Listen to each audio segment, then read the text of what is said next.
जय श्री कृष्ण। राधे राधे। पाप अंकुशा एकादशी व्रत कथा। युधिष्ठिर कहने लगे, हे भगवान, आश्विन शुक्ल एकादशी का क्या नाम है? अब आप कृपया करके इसके व्रत की विधि और उसका फल कहिए। भगवान कृष्ण कहने लगे कि हे युधिष्ठिर, पापों का नाश करने वाली इस एकादशी का नाम पाप अंकुशा एकादशी है और ये समस्त पापों को नाश करने वाली है। इस दिन मनुष्य को विधि पूर्वक भगवान पद्मनाभ की पूजा करनी चाहिए। ये एकादशी मनुष्य को मनवांछित फल देकर स्वर्ग को प्राप्त कराने वाली है। मनुष्य को बहुत दिनों तक कठोर तपस्या करने से जो फल मिलता है, वे फल भगवान गुरुध्वज को नमस्कार करने से प्राप्त हो जाता है। जो मनुष्य अज्ञानवश अनेक पाप करते हैं परंतु हरि को नमस्कार करते हैं, वे नरक में नहीं जाते। विष्णु के नाम के कीर्तन मात्र से संसार के सब तीर्थों के पुण्य का फल मिल जाता है।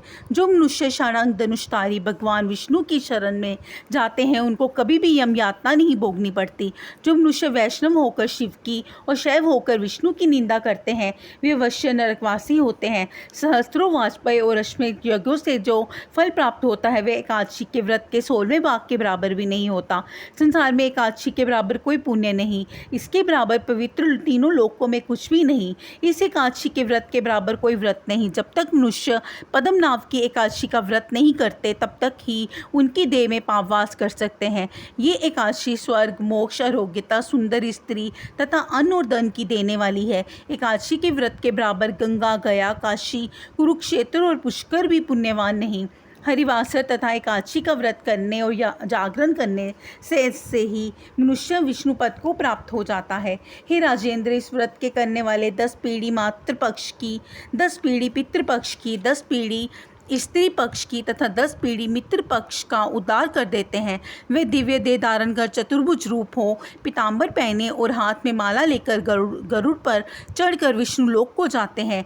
हे नृपोत्तम, बाल्यावस्था, युवावस्था और वृद्धावस्था में इस व्रत को करने से पापी मनुष्य भी दुर्गति को प्राप्त न होकर सद्गति को प्राप्त होता है। आश्विन मास की शुक्ल पक्ष की इस पाप अंकुशा एकादशी का जो व्रत करते हैं, वे अंत समय में हरिलोक को प्राप्त होते हैं तथा समस्त पापों से मुक्त हो जाते हैं। सोना, तिल, भूमि, गौ, अन्न, जल, क्षत्रिय तथा जूती दान करने से मनुष्य यमराज को नहीं देखता। जो मनुष्य किसी प्रकार के पुण्य कर्म किए बिना जीवन के दिन व्यतीत करता है, वह लोहार की भट्टी की तरह श्वास लेता हुआ निर्जीव के समान है। निर्धन मनुष्य को भी अपनी शक्ति के अनुसार दान करना चाहिए तथा धन वालों को सरोवर, बाग, मकान आदि बनवा कर दान करना चाहिए। ऐसे मनुष्य को जम का द्वार नहीं देखना पड़ता तथा संसार में दीर्घायु होकर धनाढ्य, कुलीन और रोग रहित हो रहते हैं। हे राजन, जो आपने मुझसे पूछा वह सब मैंने आपको बतलाया। राधे राधे।